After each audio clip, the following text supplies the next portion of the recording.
I'm going to call the meeting to order. It's 2:40. Thank you all for coming. We were waiting for one more person to come online so that we will have a quorum if we do need to take a vote. But we were expecting some more people, so they may be coming in. Anyway, I'm Beverly Griffin Dunn, Chair of the School Building Committee. We are meeting today for meeting number 11. It's August 6, 2026. Our meeting is beginning at 2:40 p.m. and we are meeting in room D13 at Peabody Veterans Memorial High School. We are broadcasting this meeting through the courtesy of PATV. It is being recorded. Is it going out live? Yes. Oh, okay. Welcome, everybody. And it will be run again. You can always watch the reruns. So, what we're going to do today is have, excuse me, some preliminary business. Mayor Betancourt could not be with us today, but he's going to have great information about the meeting. We'll fill him in on everything.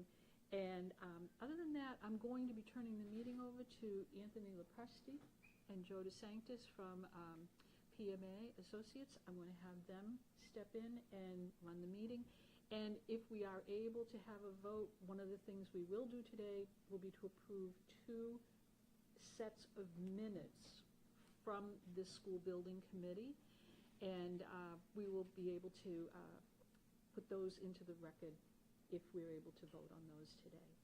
So I'm going to turn it over to Anthony and Joe. Mrs. Chair, I'm sorry, I see a hand is Julie. Oh, Julie. I'm sorry. Thank you. Yeah, hi everyone from the committee. And but I just wanted, we have some internal text going on. There are a few of us on the committee that are watching, but I think we're on as a webinar, not participants, but for the purpose of a quorum, I know at least Stephanie Peach and John Swanson are tuning in as well as me. Yes, we can see that. We've got them on the screen. Thank you. Yeah. Sure. Just need one more. Throw a text out there, Julie, if you can think of anyone else that didn't make it today. I know this is a rough time for everyone, vacations. I'll do what I can. Thank you. Thank you.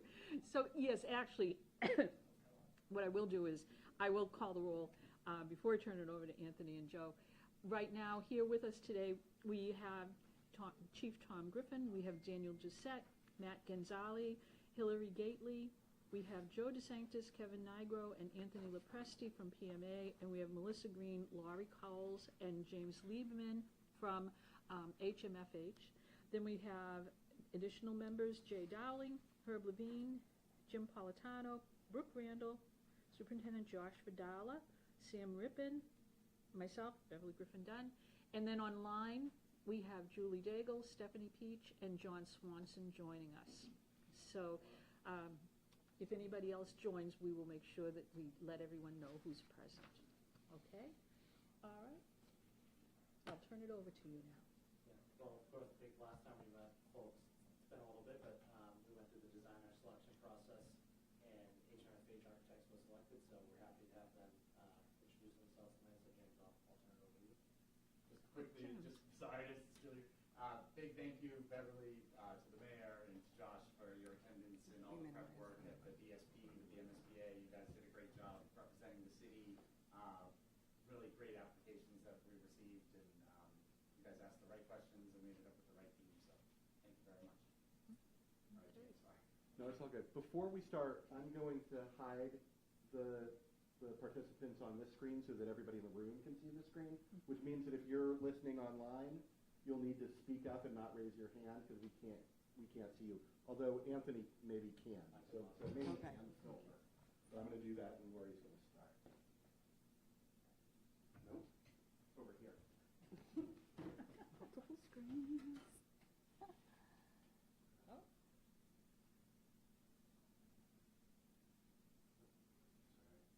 It's under those, yeah.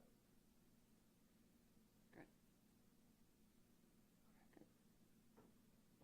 Alrighty, so we're very happy to be here, very excited to be here, and again, to introduce ourselves, my name is Laurie Coles. I'm a principal with HMFH Architects. I will be, you can call me one of 2 things, principal in charge or project director for the Peabody High School project, and with me are? I'm James Liebman, and I'll be your project manager. And I'm Melissa Green, and I'm the project architect for MSBA purposes, but a design leader for the office. So I'll be heading up the design aspects. You will see us all the time. So we are excited to be here. We'll skip over the approval of minutes on the agenda. We're going to basically give you an abridged version of the interview presentation that we gave to the selection panel. And then we did shout out a request for maybe a go-around to everybody. So if you haven't thought about it, you've got a few more minutes of your project goals, concerns. We'd love to hear from each of you. You haven't realized it yet, you're about to embark on dedicating an awful lot of your time to this, and so we really want to hear from you and be responsive to, what are your highest aspirations for this project and or concerns for the project as we embark. And then there'll be a piece for PMA regarding the delivery method for the project. So very briefly, we are HMFH Architects. We are a 42-person, woman-owned architectural firm located in Cambridge, Mass. We've been in business for over 55 years, and our focus has been on school designs for that entire time. And today, you've already met this core group that's going to speak today. We are going to play the parts of a few of our colleagues that are not with us today, but Caitlin is part of our team. Her focus is on CTE, programming of those spaces. We have the assistance of an educational planner, Mike Parolo. Some of you in the education world may know Roger, how do you pronounce it? Bourgeois. I got to get my French on. And so he's going to be assisting us also in relationship to the CTE and working with DESE and so on. And then we also had one of our mechanical engineers from Bala Engineering with us. We talked a little bit about our stats. We have been, again, focusing for all these years, 175 plus schools, 24 of them within the current MSBA configuration and working within their guidelines. And I think most importantly for Peabody, 62 of them on occupied sites, which you will surely be. Because we have been made very clear there is not another free land happening anywhere else. So we're very focused on that. Again, our expertise in comprehensive high school CTE programs, over 40 unique different types of programs that we've helped design for different districts. We truly believe that schools need to be healthy for the occupants, for the education, for the environment, all of the above. But, and to that end, I always want to tout our credit for as long as we have it. We are currently the first 3 and the only 3 MSBA-funded schools that are LEED Platinum, which is the highest ranking you can have for sustainable design building. We're very proud of that. And, there is a plus to the community in terms of not only having those healthy buildings, but to date and pending, we have over $17.5 million of tax credits and or utility rebates that we've achieved for our clients. And again, certainly a focus we would want to continue here. Our presentation to the select panel was what we believe are our attributes that will ensure a successful project, starting with community outreach, comprehensive school planning, designing of cost-effective and healthy, efficient schools. And then we talked using sort of ideas for this project around our expertise around phase design and just design overall, creating an excellent, spaces for the end user. Whoopsie, sticky mouse. So community engagement is very important. We like to say that we meet your community where they are, right? There's no one way to reach out, so we try to, blanket the community in the various ways that work best for you, whether it's in person and going to, certain committees or whatever needs to happen. Certainly support of the project website's very important. We've done all of the above on TV announcements, doing interviews and everything in between. And we love to create physical models, so I'm very happy that you love to meet in person, because then they'll be that much more worthwhile. And we pointed out, I think, what is probably obvious, but yes, this project is first and foremost a high school to serve high school education, but it's so much more than that for Peabody.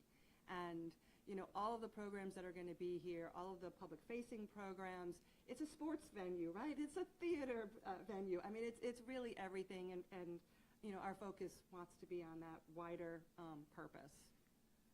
And I'm trying to get this way. Well, This way? I can speak to You're this going to do one. this one? Yeah. So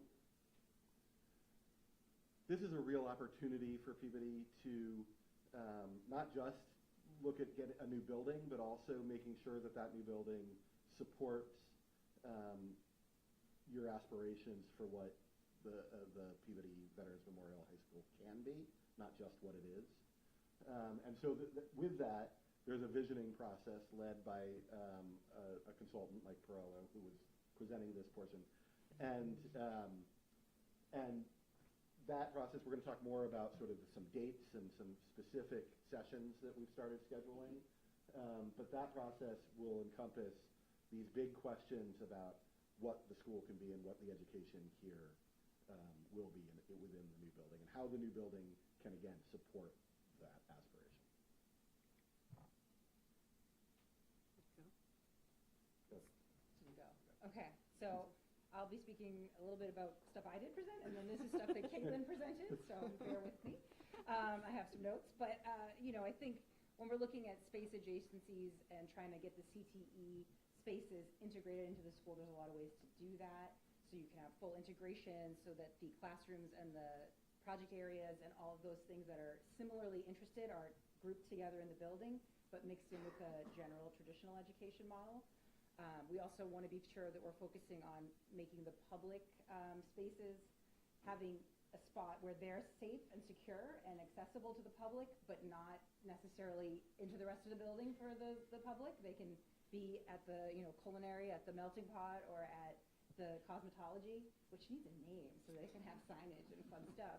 But so I think that is, we're going to be working with you all to. I think it has a name. It has a name. Okay. I think they call it by the classroom 108, it's like Salon 108. Okay, I was all over Peabody websites trying to figure out the name because I thought it would be fun to have a name for it. So yeah.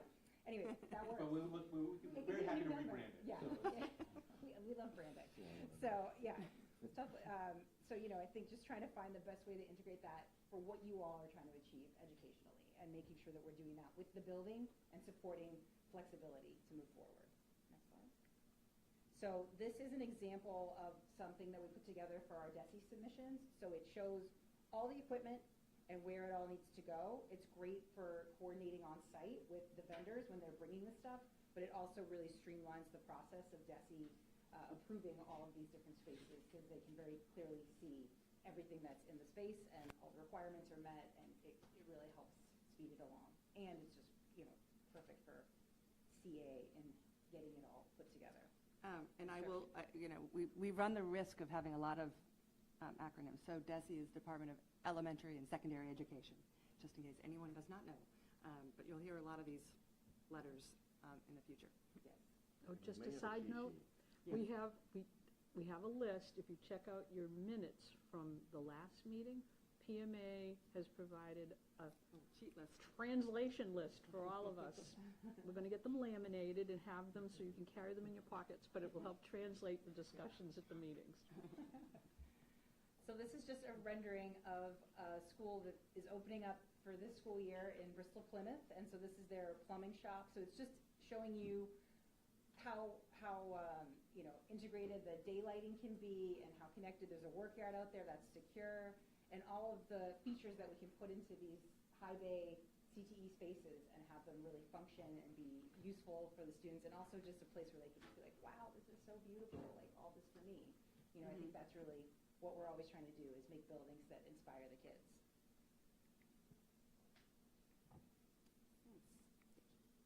And we like to engage the students in the design and construction process. So, during design, we could have some people, we could be showing them what we're doing and talking through that process. And then during construction, we give tours. They're able to meet the contractors, and, maybe if that's something, a trade that they want to get into, they'll have like a leg up in that opportunity. And just using the school as a teaching tool while it's in construction for the students, and having that be an opportunity for them. And we do, Lori already said this, but it's true, we really want to make healthy, beautiful environments, and health is defined in a lot of different ways, not just, clean air, but daylighting and access to views, access to nature, all of these things. We want to make sure that the building's durable, easy to clean, easy to maintain, so that all of that, the chemicals are low, and it's a very healthy and, beautiful space for the students. Clicky's so slow. So this is an example of a choral classroom in our Arlington High School project.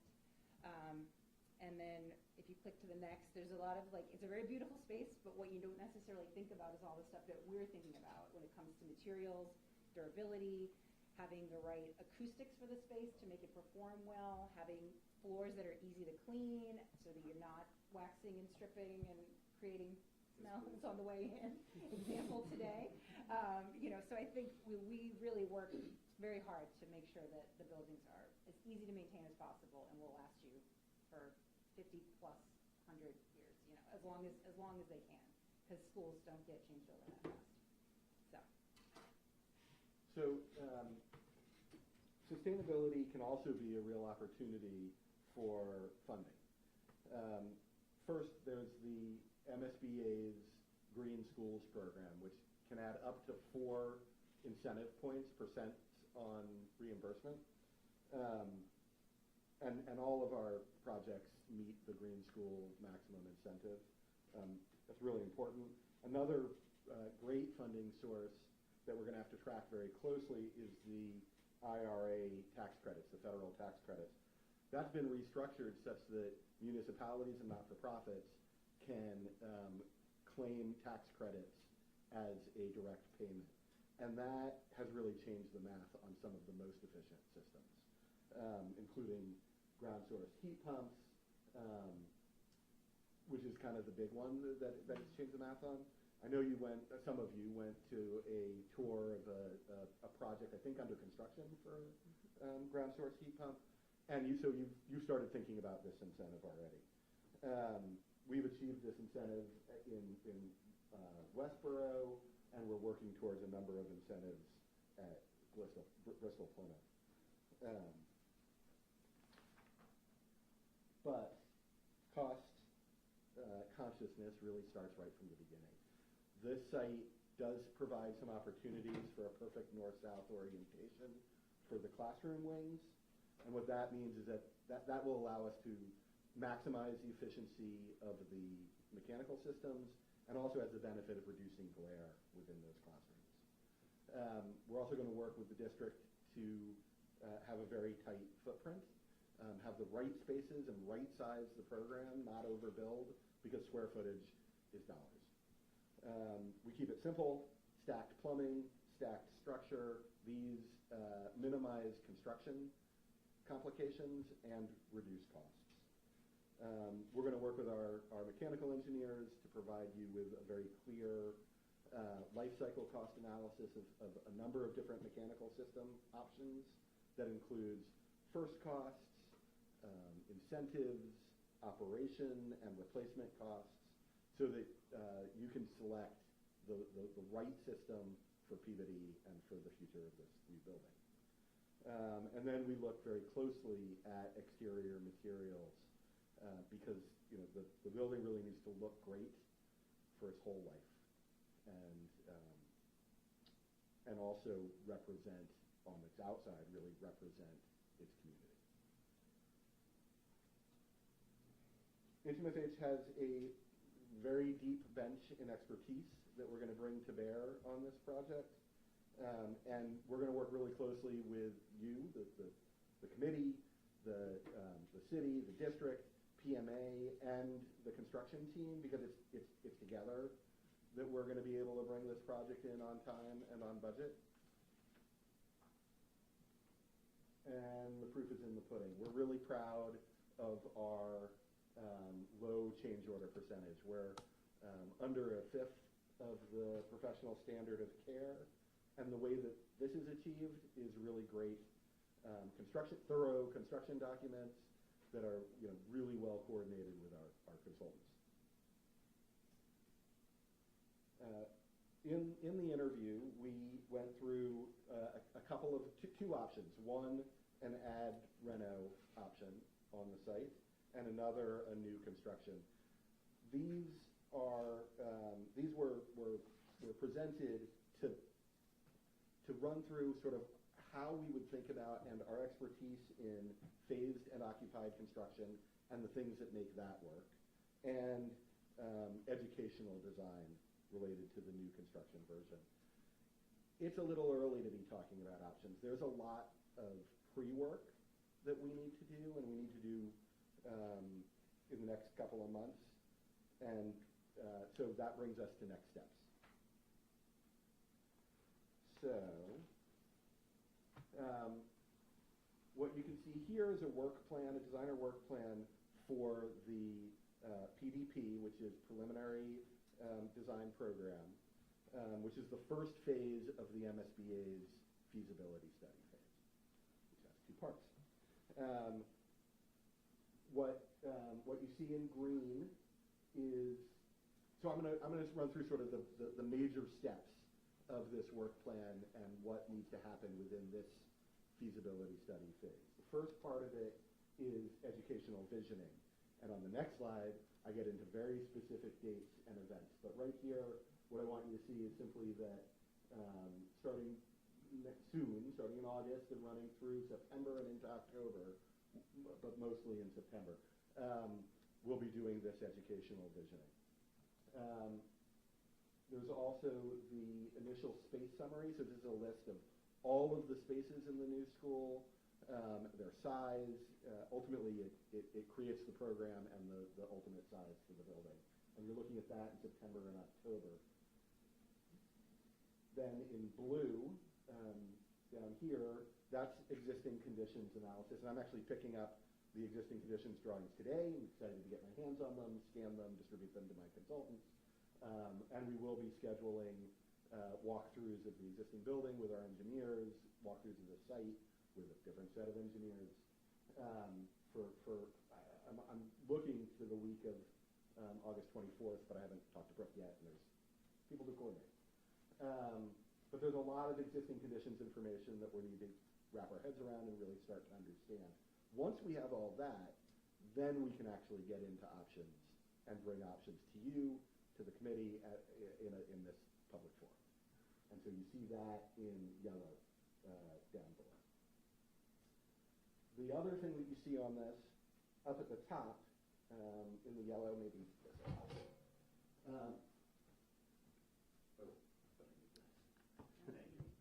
Sure.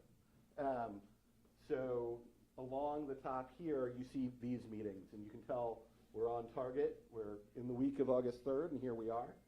And the idea is that these will be monthly for the next few months as we report back on visioning, programming, existing conditions analysis. Monthly works really well for that. Then, around November, okay, I can deal with that. Around November, we'll go once every 2 weeks so that we're bringing options, refining them, bringing more options, and that'll get us through. The idea is that towards the end of that, in December, we'll be bringing cost estimates and selecting 3 options to go into the next phase of the feasibility study. So now I have to control slides here. There we go. Okay. Educational visioning. So we've met with the superintendent and with the principal, and we've mapped out some initial dates and times for 5 sessions. These are educational visioning sessions. They're in 2 different groups.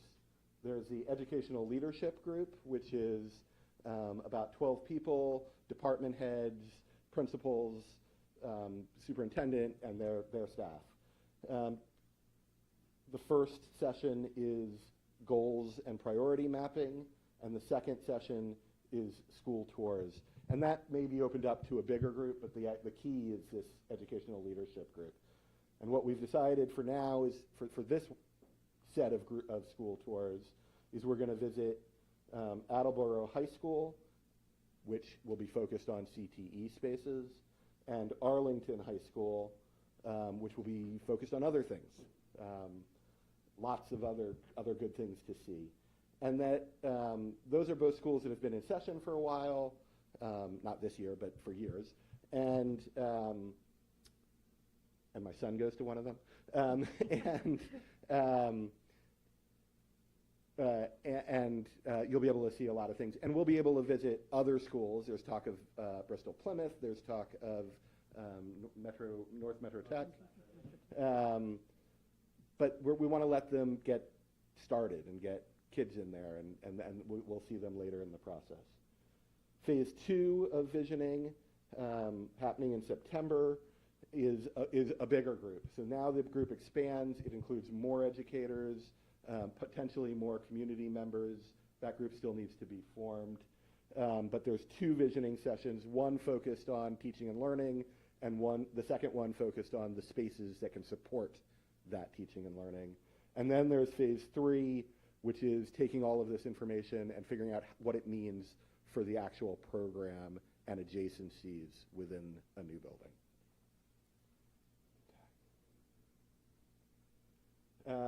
This schedule is based on the dates that we received in the request for services. And so you can see this has us out in September of 2028 for a citywide vote. But I'm not going to go into the detail here because we have bettered that schedule by 5 months. You can see that here. We're looking at 5.5 months. Well, let's just call it 11 months for the 2 feasibility study phases. There'll be a submission to the MSBA for 2 months, but we're not going to wait. While they're reviewing things, we will start schematic design, 6 months, cost estimates, another submission to the MSBA, and this has the vote, the citywide vote, in April of 2028. And just so everyone knows, that citywide vote date, not engraved in stone, it's a proposed. We have a lot that we have to do before we can even set that date because of the process. So don't Yes, hold thank you. anybody to that date. Yeah, this is a draft. This is a draft schedule. Yeah. Thank you. And this is me ending that we design schools to fit in the communities that they're in. So our schools do not look alike to each other because they're not. They are developed by working with the community and really creating something that fits on the site, fits in the character of the neighborhood, fits with the community, reflects the community, all of the above. And it's very important to us. And that's where we end. Any questions before we turn it over to PMA? Oh, we're going to do our, oh, you lost your thing. Oh, I have to, oh, All right, I'll switch it. switch one more. As you can We're see, not this turning was, it over to us. this is what we Yeah. saw for the presentation with HMFH, and why, when we had our vote with the MSBA, we voted in favor of HMFH. A lot of really great pieces of information in this, and they were so enthusiastic about our project, and there are a lot of really good things in this presentation that you just saw, and we'll be able to send this out to everybody Yeah. later, so you'll have something to tell you about all of the information you just got. But these are the topics that we were presented with, and it was an interesting process. Mhm. So feel free to ask questions, seriously. Too quiet. Well, they're about to not be. 'Cause Oh, yes, now We're you're gonna gonna be go put on around the the room. spot. Oh, and there's something, I That's see right. something popped up over here. Is it a Hey, question? Chad, I think we may have a quorum. I know Mark Higgins is on the call now. Oh, as that's the well. quorum. Here we And go. then I think Mike Haas is the other answer. Perfect. They all my Okay. invites, so there's 3 answers. I sent them your invite, so. Oh, I good. would too. We're- But- Perfect. So I think we can, we'll go around the room here maybe, and then we can call the people on the call. And get their, goals and thoughts. Yeah. Great. Hi. Hi, I'm Herb Levine, nice to meet you. Nice to Thank meet you you. for the presentation, and congratulations, welcome to Peabody. Thank you. We're not always this nice, though. Sure, yeah. You mentioned stacking plumbing, for example, Mhm. and how you've been able to save square footage, money, et cetera. We don't know what's gonna happen 50 years from now. Do you do the same with wiring? Will we be able to get into, for example, the next best thing that comes along 25 years from now, without destroying the walls and things of that nature? How is it that we can access what then would become old wiring Yeah. for any of the new stuff that comes? Well, I'll start with that, we don't usually build with CMU block on the inside, because then you're very limited, because you're limited to do anything. So, having cable trays in runs of wiring above a pop-up ceiling, you can get to, And so I think, in terms of the building and the infrastructure and the wireless capability and all of that, you have to make it as strong as it can be at that time. And then the next layer of that is anything we're buying for the building to use. It's like the last thing we do, because that kind of technology changes so quickly.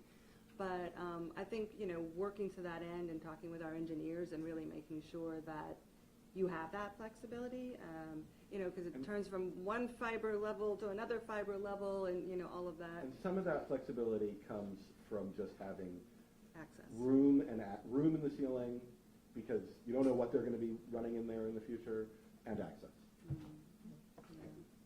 If I could, just further the answer there, and it's a great question. So it's going to happen. 25 years, the life of this building, we have to build for a long time.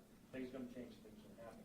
And if you remember, I think we touched upon in our interview or one of our presentations, we've taken as-building to a different level. We partner with a company called On-Site IQ. We told our facilities director about it. Typically, at the end of the job, you get a set of paper drawings. Now it's electronic, and they have red marks on it and dimensions. It says where the pipe is, where the electrical conduit is. Maybe, right? We now, early on in construction, from foundations up, we got On-Site IQ comes in with the handheld camera 360 on their hard hat, and they go weekly, monthly, whatever we want. It depends on what the pace of work is. We'll walk into a room like this and be videoing the photography of the whole, all four walls, ceiling, and floor. And it's a database. It keeps building and building and building. So in the future, and sometimes it's within years. This happened to Anthony in Somerville. They had an issue where they had something wrong behind the wall of the conduit. And they were able to go back to our On-Site IQ in history, go through that room, and say, oh, no guess from the drawing. There it is, 5 feet off the wall. Open the wall right there, make your change, make your repair. So this construction is evolving, and we're getting better at what we do. And that's just one thing that will help us in the future. Thank you. And Herb, I've used that already, and it's amazing. So I had to use it like 6 months after a project was done because of a broken pipe. And we pulled up that data, and being able to see inside the walls afterwards it's amazing. And the demo is limited, and you know what you have to look at there. Yeah. Thank you. To piggyback off of Herb, he might be talking a little bit about, and I'm sure we're all going to be mindful of this, but like extra conduits, like if we need to run 3 conduits, we're most likely running, 5 or 6, or whatever, just for future expansions. We'll be going over all of that in the meetings and all that, but I'm a big believer in added conduits anywhere we can. There will definitely be a plan around spares. Yeah. I'm going to tell you the truth. That's a ways off. That level of Yes. detail is a ways off. But we'll definitely get there, and it's good to know it's important. But So, are there any other questions? Okay. So who would like to start? I'd like to ask one more. Yeah. Yeah. Sorry. No, I don't even know if this is the appropriate time to ask it, but storage space. Mm-hmm. Things that kind of live in the shadows. So 2 major areas that I'm concerned with. One is chemicals that Mhm. the custodial staff uses. The other would be music drama, where they have to store instruments, et cetera. So how have you gone about your best estimate of how to create storage space that is best for kids? Well, I mean, the music spaces, we work really closely with the department, really literally quantifying every type of instrument, every type of, and looking at expectations and all of that. And then really the design of that space really is about how they function. So a lot of times we design it so it's in a zone between the hallway and the rest of the music classroom, so that if a kid forgot his instrument for something, they can get their instrument without interrupting the classroom. So there's a lot of planning of how the spaces are going to be used and when, or if it's after school that they're doing practice, the classroom can be closed off, but the kids can have access to their equipment to go do their practices in the practice rooms. So having the right sizing and bank of storage, we do full vented storages, because you can all imagine what could happen if things were not fully vented on instruments. And yeah, so it's a very fun part of the process. It's definitely down the road, and I hope that we'll have a few less chemicals in the new building. That would be a hope. But it is very important to store things properly. If it needs to be in a fireproof or flame-proof cabinet, you know, all of that kind of stuff, we sort of vet through what's in the building. You know, if you're going to be having like an outdoor storage component that's dealing with lawnmowers or gasoline, all of those things, you know, are all part of understanding what needs to be on site and then how best to, you know, store things and keep it safe. Can I follow up on that? Sure, Dan. The other side of that discussion comes to the budgetary issues and your limitations of space with the MSBA. So what I would want to have at some point in the process is a kind of a trade-off example of, look, if we ask for X number of extra space, what does that cost us? In terms of reimbursement and local contribution. I was just going to speak to that. So a school can never have too much storage. And let me say that even differently. A school can never have enough storage. And it is a very fine balance between what's allowed or what's within the MSBA reimbursement and what possibly goes beyond what square footage that the MSBA will partake in. I mean, I agree with the thing about that, but I was recently at a school that I thought, you can have too much storage, because guess what, it just gets filled up. You know, I mean, we're all guilty at home, right? Yeah.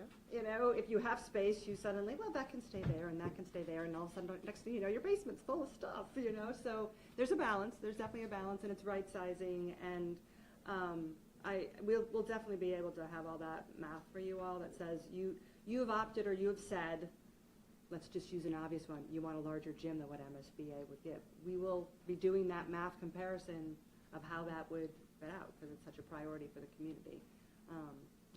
And storage at the MSBA is not a square footage that they like to give.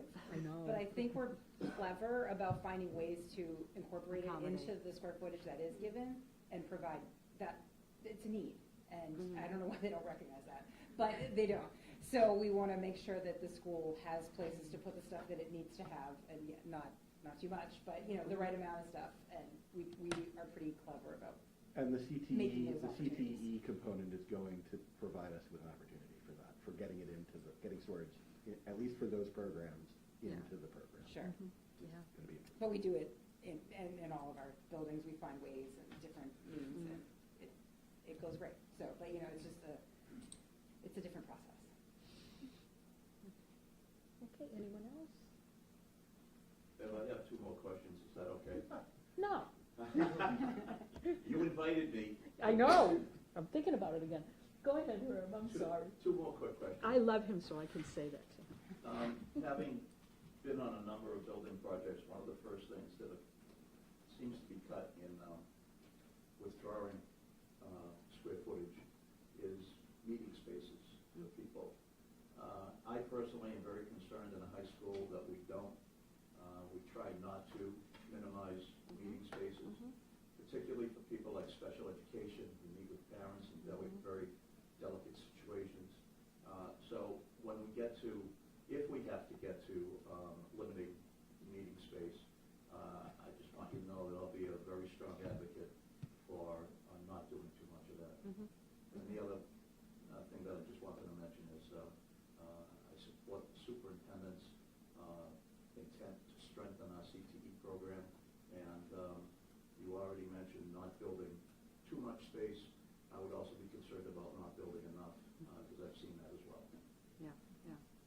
Yeah, and it is always going to be a balancing act, and you all will be a part of it every step of the way to make sure we're getting it right.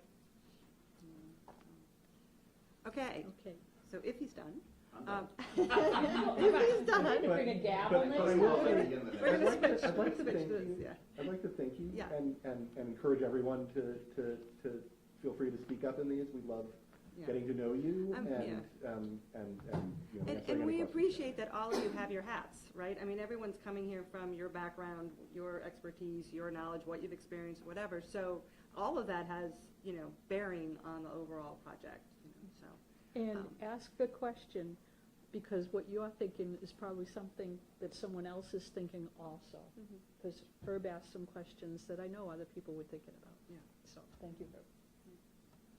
So who is ready to start with answering this question? Or talking through it, thinking through it? I don't know if it's I'm Matt Genzali. Hi, Matt. I don't know if it's a concern so much as an interest. Really interested in the sort of quality of materials and design standards and playing the fun game of value engineering those things. Yep. I really enjoy that in my life. Great, So, great. I That's think terrific. there's always, you know, just personal experience, just how much, you know, how many options there are to, you know, trade this for that and really, you know, sort of maintain quality with all the great products that are out there. So kind of excited on a grand scale to be a part of that. Good, good too. Very good. Okay, who's next? And Laurie, would it be helpful if people gave a quick blurb about their background? Because Matt's question is something I would never ask. Yeah, But well, yeah. I spotted who he was, so I'm not surprised, but he can tell us his Okay. background. Yeah. Yeah. Matt Genzali, I own MRG Construction Management. It's just something that comes up every day. Everybody's budget conscious now, and so, you know, there's always a different way to support a floor, or, you know, whether it be a structural issue or coming up with, you know, MEP solution to a cost problem, or just, you know, which VCT you choose on the floor, you know. No VCT. Linoleum. You got it. Which hardware would you choose, right? No, but, you know, there's always options, you know, whether it's polishing concrete or, you know, epoxy floors in the kitchens versus some sort of vinyl product. So it's a fun horse trading, I like to call it, inside of the overall budget. So I've already spotted him for 2 of the subcommittees, so you're going to be busy. Thank you. That's a good one. Thank you. I think just to introduce this a little bit more, we're going to ask that everybody says something. If you really can't or don't want to, we're not going to force you, but hopefully each of you will go around and speak to these questions, including those of you online. So, yeah, Brian. I'll leap in. Principal of the high school, Brooke Randall. We pride ourselves here at Peabody High School on the multiple different types of opportunities we have for our students. Yes, our CTE programs are wonderful. We're so looking forward to the expansion of them. We have an incredible art program, performing arts, our athletics, sciences that we offer. We offer the most AP courses in the whole North Shore. So our rigorous academic pathways. And so my highest goal for this project is that we're prioritizing all of our pathways that we offer for students, in addition to all of our alternative pathways for students. That's a real point of pride as well, because not every student learns the same way, and the fact that we have some alternative programming for students is really important here. The fact we have a junior ROTC program. You know, there's so many different types of ways for students to get involved and find themselves here at Peabody High School. And I just want to make sure that through the course of this project, and you spoke to it a little bit with, you know, keeping the balance and also how every community is different and wanting to reflect the true nature and culture of the community. And I just want to make sure that that's one of the highest goals as we go through, that everything is of equal importance and priority as we're designing and building for the future. And I think it's not really a concern, because I know we're going to be on top of it, but it's just staying on our timeline for the project, and like meeting all of our deadlines, and if we can, ahead of time. But so yeah, it's not really a concern. I know that we're going to do that and work as a well-oiled machine and a team on meeting all of our goals and deadlines. But yeah. Good. Thank you. I'll jump in next. So as Josh Bell, superintendent. So one thing that I'm most excited about, and I've shared in a couple of meetings that we've had, is really the exciting opportunities that we have to make this a community building, and having, you know, our CTE students be able to interact with the community, having our arts and our athletics accessible to the community, but also in a safe and creative way. And one thing that I was so impressed with of the presentation that we got from HMFH was how they interact with our community and the volume of meetings that you had was really impressive to me, because that's an important piece. And I think, maybe 15 or 20 years ago, there was a move in all new construction to really, with school safety, to prevent the community from coming in. And I think that the design that I've seen in many of your buildings, and BMA's buildings, has really been thoughtful about school safety and also about having spaces that allow the community in, but also maintain the safety of the students. And I think communicating that to the community both welcomes them back to the campus, but also keeps that protection. And I think marrying those two things, to me, is something I'm really excited about, because I've seen you do it well in other communities, and I'm excited to bring that to Peabody. And then I think for some of my concerns is, as a resident and a taxpayer, obviously the sticker price is going to be a shock for people, but a concern for me would be that we give up too much around price, right? And so I want to make sure this building's going to be serving our community for the next 50-plus years, that we take the long view of that and realize that this is an investment in our entire community, and that we maintain. The worst thing that could happen is that we open and we're overcrowded already, or we open and we don't have something that would really benefit the community. So having that long-term goal is, making sure that stays in the forefront. So those are a couple of my ideas. I'm Sam Rippon, I'm the Chief Financial Officer, and I've been through a lot of projects, the good, bad, and the ugly. And so I echo a lot of what's been said. My lens is as, again, the finance guy. And I guess my highest goal is, given limited resources of both this community as well as the MSBA, trying to extract the most efficient and get the most value for what is invested, and to be as forward-thinking, because that ties into a concern. Trying to be, HMFH, you're a great firm. There are other great firms. I want to pick the best of what's out there. Maybe it's a combination of a building you designed and a building somebody else designed. We should be open-minded. And I guess my concern is, I'm less concerned about, I've been where a building has been built and we had to put modulars on the minute we opened. I don't vision that as a problem here. My concern is timeline. Time is money. The other concern I have is surprises. I don't want to see surprises that either add cost through change order or slow the project down. Again, time is money. And to have a clean closeout, even in Peabody, I think we're still closing out. We haven't closed out our Welch School.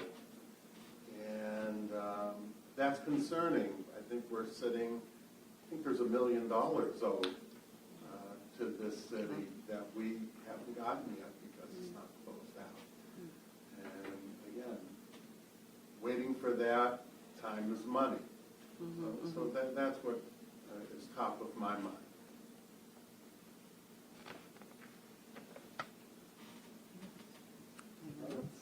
Peter Allen, Fire Chief. So obviously public safety is my number one concern, as I'm sure Chief Griffin.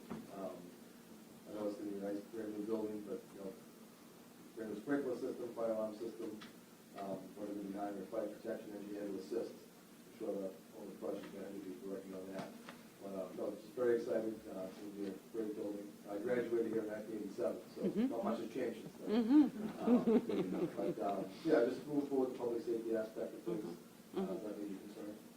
Very good. I'm Tom Griffin, I'm the police chief, and I would echo a lot about what Jay said. I think it's an interesting time now where a lot of the public safety police concerns can be addressed through design, through different things, and I think it's going to be a great opportunity for us to really put our kids in a safe environment.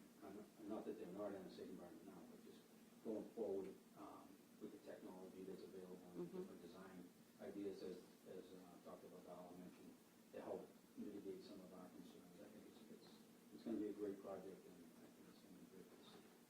we will literally have subcommittee about security, which your two roles will be key to.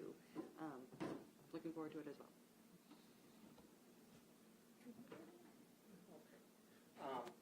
Dan Doucette, city purchasing agent, 43 years with the city and several buildings, including the one these two guys are going to be occupying by the fall. Well, I was going to get to that. Okay. You've heard a lot about community, and I'm going to use another term that I think encapsulates a lot of other things that we've talked about, which is comfort. A bad building is uncomfortable. A bad room is uncomfortable. Something that we wish had worked better is uncomfortable. Something that we build today and 5 years from now breaks down, we can't fix, that's uncomfortable. Somebody who feels unsafe in the building is uncomfortable. All of these things is a happy, a comfortable student is a happy student, and they perform well. I wasn't very comfortable when this building was built because we had a fire watch for the first year. Things were still being fixed as we occupied the building. This is 1972. And we've had other buildings that we've built that have turned out, for some reason or another, to be uncomfortable for the occupants, whether it's a school building or any of our other municipal buildings. So there are ways to make things comfortable. And that gets into everything, including what was just mentioned, things about life cycle.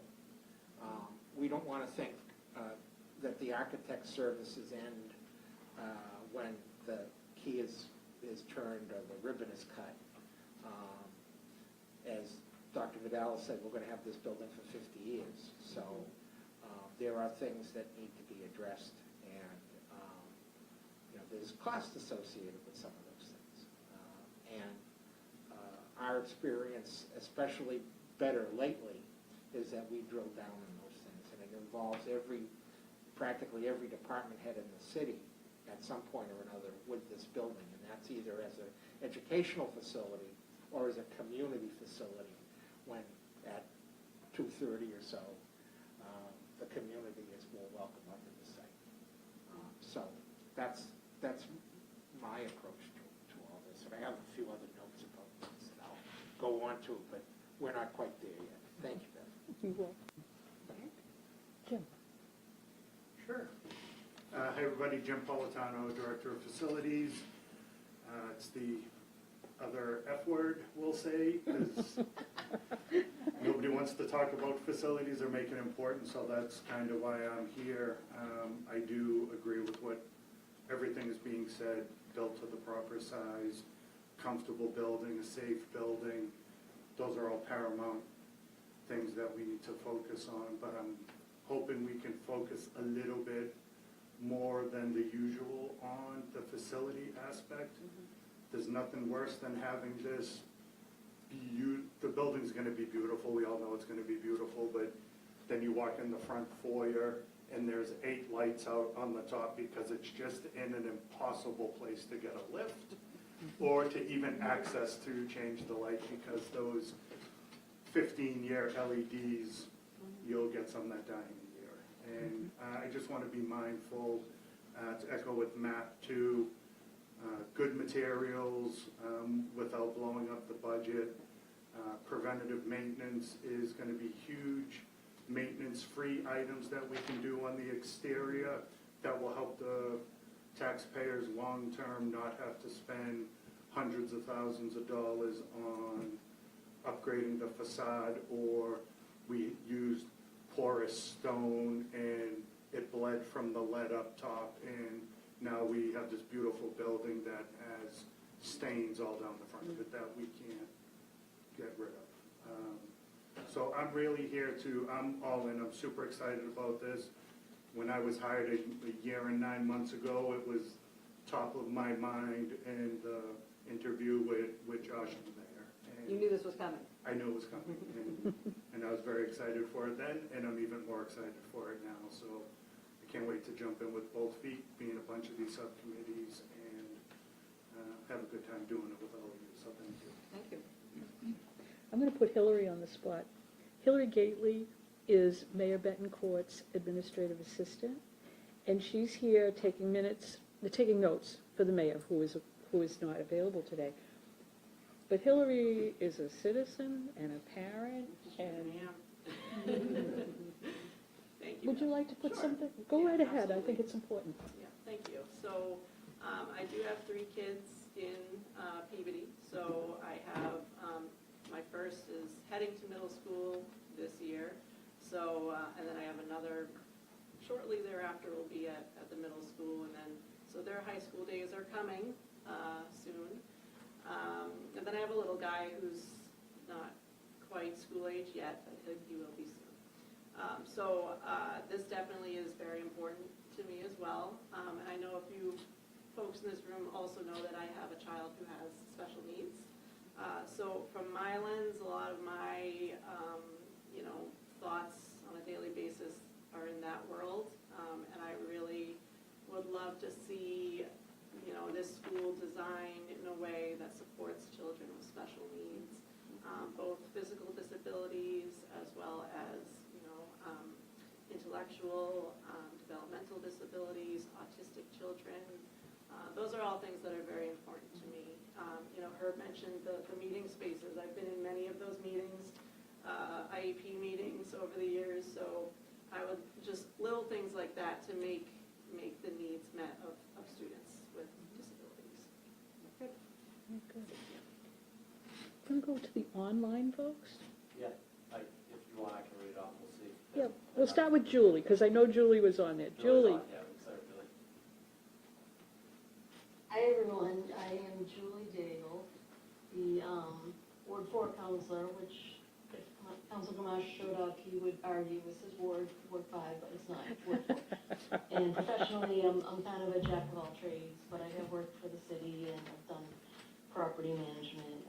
I'm with the state auditor at the moment. I echo everyone else's thoughts. My concerns are less about the design, because I think we have a really good team in the room that you're in that will look at those materials and the physical design. What I will deal with more in short-term concerns, and a few of you in the room are also on the Public Safety Building Committee, is the transition and dealing with the public and the students while construction is going on.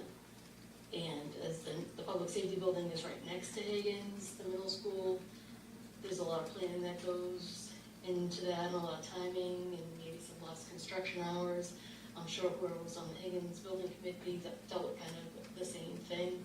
So that's where I can give input and try to be helpful. Big trucks driving through neighborhoods, yeah, the neighbors do call, I get those. So I think that's where communication and planning is key. And I'll also echo Hillary's concerns. My son is autistic. Unfortunately, he does not go to school in Peabody. I hope he goes to the new high school, but he's at Northfield Elementary, which is a brand new, beautiful facility, and he thrives there. And part of it is because it's a good setting for him to be in. So I'd like to keep that a priority as well. So thank you all. Thank you, Bev. You're welcome, Julie. Okay. Steph Peach, I know you're on there.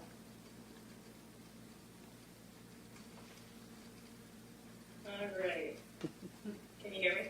Yes. All right. I'm Stephanie Peach. I'm the Ward 3 City Councilor. I also, like Hillary, have 3 kids, and only 2 of them are school aged. And I'm hoping that this timeline will get my oldest into the brand new high school. It's going to be close, but my biggest concern, and I think to echo what the superintendent said, was making sure that we don't give too much when it comes to trying to save costs. As a city councilor, as a taxpayer, that's forefront on my mind of how much this project's going to cost. But if we give too much, we end up with a product that's subpar, and then we'll also hear complaints that we spent all this money on a subpar building. So, just being able to communicate the value of the things that we are going to end up paying for that aren't reimbursable, Being able to explain that to the public, I think will go a long way when we come to take that public vote, hopefully in early 2028. That it's going to be, I think, a little bit of an uphill battle to get that yes vote, but communication and sharing that information and getting it to a level that the general public can understand is going to be key, and I think that's going to be very helpful to myself and fellow counselors when we get these phone calls about raised taxes and spending money on things, and there's still potholes in the streets. So we're not going to make everybody happy, but if we can make sure the communication and the explanations are there and they're at a level that the general public can understand, that's going to go a long way to making sure that this is successful and we end up with a product that we're all proud of. Okay, thanks, Steph. All right, Mark Higgins, are you still there? One of them dropped off. Maybe my comments checked my house. I think Mark might have dropped off. Oh, okay. All right. John Swanson still on? I can chime in if you can hear me. I'm Mike Haas. Oh, Mike president Haas. of Okay, the- Mike, good. How you doing? Sorry, I signed in late. So I'm the president of the Teachers Union in Peabody, and I work at the high school. So I think, kind of echo what Mr. Randall said, I think one of the goals that I would like to see is just make sure that, even though we are focusing on CTE, that every program kind of gets thought about equally, whether it's like where they go or how many classrooms they have, stuff like that. Because I think we do have a lot of CTE programs that are great, but we also, like Mr. Randall said, AP classes and art classes that we want kids to still take. And then just kind of my two concerns is I want to make sure that potentially we think long term on how many kids might be at this school in like 5 years versus like next year, because if there's a shiny new building, a lot of times parents, just like we saw with Essex Tech, parents will send their kids to the shiny new building, so we might have 1,000 students at Peabody High next year, we might have 1,500. I mean, when this building was made in the 70s, it was built for like, I think 2,800 kids. So just some of that, and then the other thing would be the construction, where you're gonna put it, and when it's being built. And then the final thing, because I teach local history, there's a rumor that John Proctor's buried on site, so if he gets uncovered, could that destroy the whole project? I'll send the 1 hour documentary, and it's close, but it isn't on site that we know of. Yeah, it's on the corner, I saw Yeah. that one too, it was great. Yeah, Ferry Lane, yeah. Oh, boy. Do we need sage? We definitely need to prepare for that question when it comes up. You never know what you're going to find. Oh, thanks, Mike. Okay, who else is online? John Swanson. Oh, and John. Jacqueline Chardy is the Oh, Jacqueline, good, okay, I'll write that down, thank you. Go ahead, John. Hey, thank you. Thanks for the great presentation, and I appreciate everybody coming forward. So, a lot of people covered my high schools, obviously. With this new building, being able to put forth the great work that our staff, the students all do, and making sure it's available to the public. But I think one of my concerns, I'm not going to go over that list because they haven't covered. I think one of my concerns that hasn't been talked about yet is the staff, ensuring that there's good communication, good expectations when we're doing the construction, as well as their workday after in this new building. How is the building accommodating to them as well? How they operate, what their downtimes are, what they need for storage, and ensuring that this new building covers both the students and the staff as we move forward. Obviously, as a taxpayer, the costs and making sure we have the best building for the budget we're going to be having. Sorry, just for a little bit of introduction, my name is John Swanson. I have students that have gone through Peabody Public High. I'm still very involved with several programs there, as well as on the committee as a engineer and technical expert. Thanks, John. Did I miss anyone else online? Just Jacqueline. Oh, Jackie. Jackie, feel free. Hi there. Parks, Rec, and Forestry.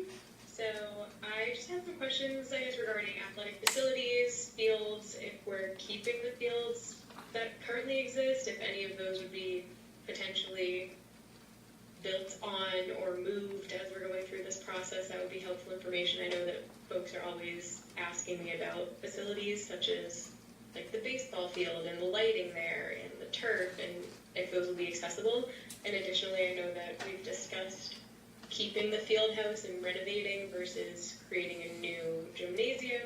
So just thinking about if we'd be able to access that after hours of school, so having that blocked off in some way where we could shut it off from the rest of the school so that folks would not be able to access classrooms, but would still be able to use that facility in the evening hours for sports leagues or events on evenings or weekends. I think those are things that come up for me and my folks. Very good questions. Okay. You'll be along and see as we figure out where to put this new building, because obviously it's going to impact something on the site. We just have to figure out what. And, Good to have your eye on that aspect of it. Thank you. and I'll go last. As far, Beverly, what's that? if you want to go last, I haven't introduced myself yet. Oh my God, Herb, I'm sorry. Yeah, it's like I You wasn't talked here. so much earlier, I figured you were done. Go ahead. It's like I'm not even here. Thank you, I'm so sorry. Go ahead. I'm Herb Levine, and I'm the former superintendent of schools here. One major issue for me, and Jim, this is really directed to you as well. Well, we built the Higgins School, which came out very well, the middle school, a few years back. I don't know how many, Bill, 10, 15 now? It's a lot of time. Well, quite a few years. One of the things that I don't think we did as well as we could have, and I think we paid a little bit of a price for it, is that the new systems that we used in that building, we didn't do enough professional development for. We didn't plan for it, we didn't get it. We struggled with it over a period of years. And every time something happened, we had to call the company instead of having somebody trained on site. So it would be very important to me that we make sure that that's pre-planned. I have a big plan for that. And So talked about. it's going to be recorded. It's going to be, facilities is starting a YouTube channel to have all of these trainings on there. I did it at the college and I'm bringing that here now. Great. So that will be in full swing by the time this process gets Thank started. you. And my simple goal for the project is that we build a building that enriches the lives of kids, every kid. Because without kids, there's no reason for a building. Thank you, sir. And I'm Deb Griffin-Dunn, Chair of the Building Committee, an alum of the building, class of '76. And I have two separate goals. One is the building and then one for our educational program. So for the building, I'd like to see us use innovative ideas to make the building work for current needs. But I don't want trendy designs that will become dated. And that was, I'll be honest with you, that's one of the reasons I liked your presentation, because every school that you showed us was unique. And just so everyone knows, we looked at a lot of different pictures of different products from different companies, and the ones from HMFH were unique, but they were not trendy. And I take that as a compliment from me, okay? All right. I want a building that will support our educational programs to really grow, because something that I have said to the mayor and the superintendent in the past is it makes no sense to build a new building if we don't improve our programming and grow that as well. Because if we're not going to change how we provide the education with innovative tools and surroundings, well, then we may as well not build a new building. So it's twofold to be able to support what educationally our educators tell us they need. And as the chair, I have all the concerns about making sure that this is on time, under budget. I need to include, and I want to include, everyone possible. So many people have come forward. I want to be able to listen to the dreams that people have expressed over the last 50 years about, I wish we did this, I wish we did that. Some of them are very, very valuable. And I think that's important to go forward for the next 50 to 100 years.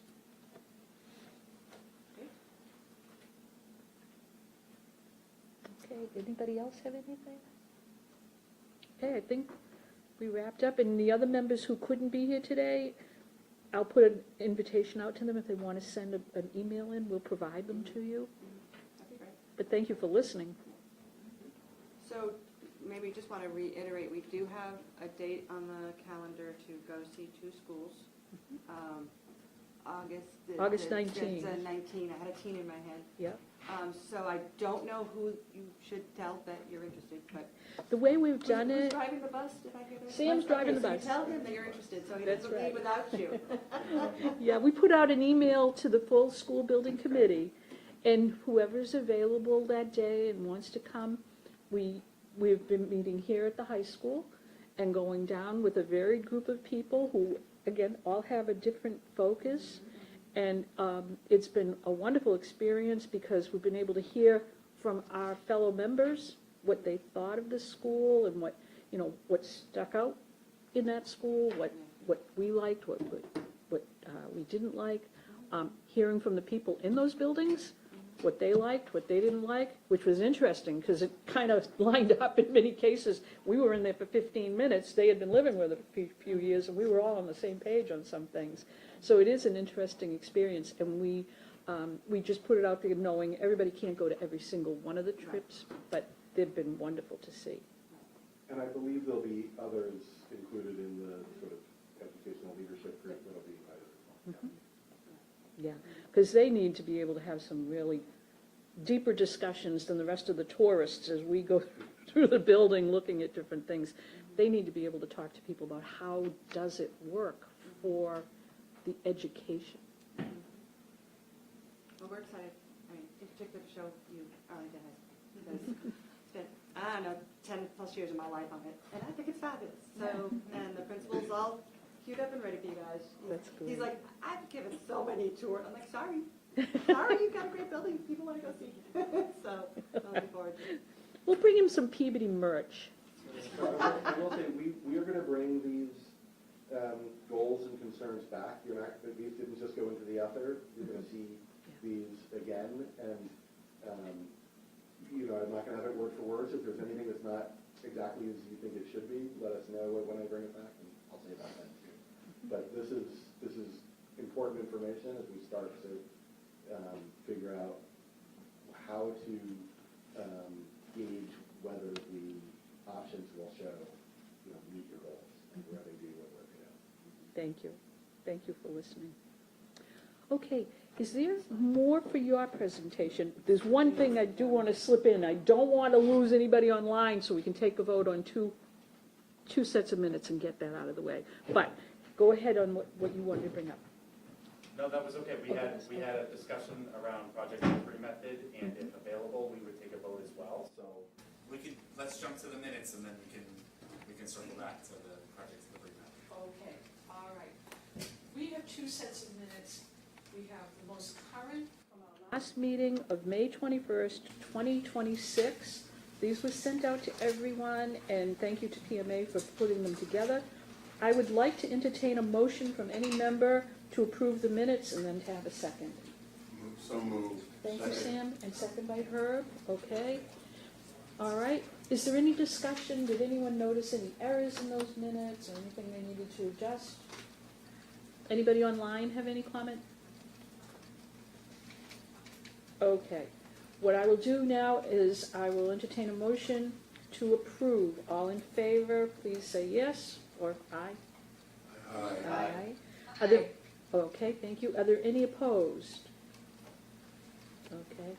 Is there anyone who wants to abstain? And before you do, I'm going to tell you something. If you weren't at that meeting, but you agree that those minutes are accurate and adequate, you do not need to abstain. So I'm just saying that. So Anyone opposed? And anyone abstaining? Okay, that motion passes. The next one is a set of minutes that we did not have prepared for they were not, I forgot to bring them to the last meeting, I apologize, there's the truth. So, I'd like to entertain a motion to approve the minutes of March 11th, 2026. So moved. Second. Thank you, Sam. Thank you, Herb. All right. Any discussion? Okay. All in favor? Aye. Anyone opposed? Anyone abstaining? Okay, those are approved. Thank you very much. All right. So the next item on the agenda is method of delivery. And this one is going to be very interesting. So I'm going to turn it back over to our PMA crew. All right, thank you. I'd like to thank Laurie and the team. That was a great exercise on goals and fears. And, it was reassuring because reading the RFP that we got for OPM, that we also as a team put together for the architect, we had the goals and fears kind of in there. If you remember back to the presentation PMA did, and how we got hired, and then you liken it to your presentation, enthusiasm, and what you included, I don't think it's any coincidence that we were chosen. You're right. There's some alignment here in fears and goals, past projects, so I'm looking forward to, we kicked it off great. I think this was a great exercise. Thank you. Very good. One other thing, I'd like to say, we've been around for a while, some of us, and we've encountered a lot of different things on sites. Spotted red-bellied beetles. Just had to have an expert help us get through the northern long-eared brown bat that was endangered, but never a Mr. Proctor. So we may have to bring on, we need to know more about this. We may have to bring on another end. We might win. So, different, what is it, Dan, help me, differing site condition? Yeah, that's right. Okay. So, we're gonna talk about project delivery method. And we have a lot of veterans here, building committees, projects, in the industry, so a lot of this is gonna be high level, and you've been there, done that, and heard it. So we're gonna do high level and some in-depth slides on the differences.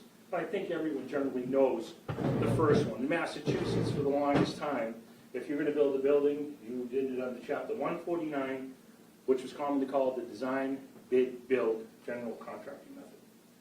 And it is just what it sounds like. It's traditional, where the architect is hired, they work with the committee, they do 100% design, and then you put it out to bid, you get a low bidder, and you build it, just like it sounds. It's the lowest, the general contractor ends up being the lowest responsible and pre-qualified bidder. They get the contract.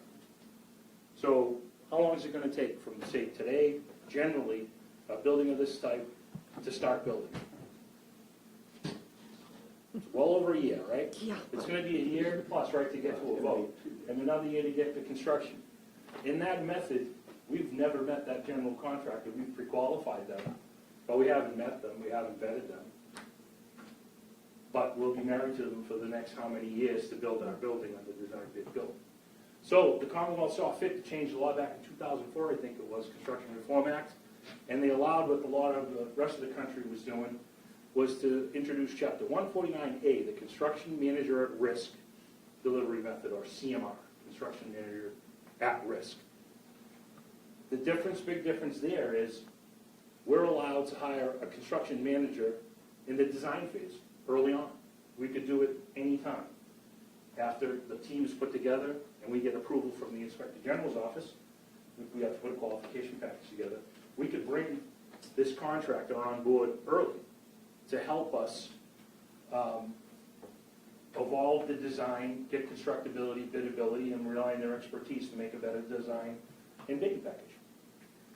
So the architect, while the architect is completing the design, one of the other things CMRISC allows us to do is, when we get far enough along in certain packages, in order to beat the economy, and someone said time is money, we're allowed to do things like early packages, where as they're developing the rest of the 100% documents, we could put things out like early site package, early steel package. And then, have a contingency for when they're 100% design.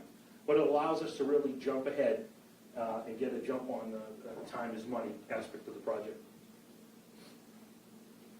The last one is trade bids are solicited, but the CM contract, the GMP value, is negotiated post-bid. We'll go through that next in the next slide on some pros and cons. We go to the next slide. So generally, if you put them into little buckets, design, bid, build, the cost threshold, there's no restriction on the project dollar value. As you know, Sam and Dan, anything you put out to bid publicly at $1 has to be prevailing wage and has to be publicly bid. There's no threshold. At CM at risk, you have to have a project of $5 million or greater, which we are going to easily check that box. Applicability, so design, bid, build, it's best for projects with limited phasing and logistic challenges like Mr. Proctor's, right? CM at risk, it's best for projects we feel with complex phasing or logistics. Because again, you can bring this CMR on board early to help you through those items. Another pro design, bid, build would be lower upfront costs and avoid cost exposure associated with open book accounting. What that says in summary is that you get the most competitive bid on that magic bid day. After the design is done, you're opening the envelope, that's the lowest the bid's ever going to be. We don't know how they built that bid. The underlying things like winter conditions, fuel costs for the winter conditions, it's buried. In the CM at risk, it can be seen as a pro because there's, that was the cost, early CM involvement for cost control, logistics, phasing, and public outreach is included and built into this price, into the GMP. And that could be a bit of a pro or a con too. We'll talk about that. In design, bid, build, there's no pre-construction services. We can't bring them on early. We have to wait until we're 100% designed to bring them on, and then turn it over and say, go ahead and build. And one of the cons on CM at risk, I'm sure everyone's heard, is that it costs more. And it does. Because you're going to get more staffing, more expertise, and more early involvement, and that comes at a cost. There's all kinds of agencies since 2004 that have tried to put a number on how much more is it a premium for CM at risk. And generally they say around 5 to 8% more. And that's dependent totally on the project. And again, if you're at the AGC or the Mass Building, you're going to have different numbers. We do know, though, there's enough projects built now that we know there is a premium. But, is it 5, is it 8? It's to be determined based on the complexity of project. Next slide.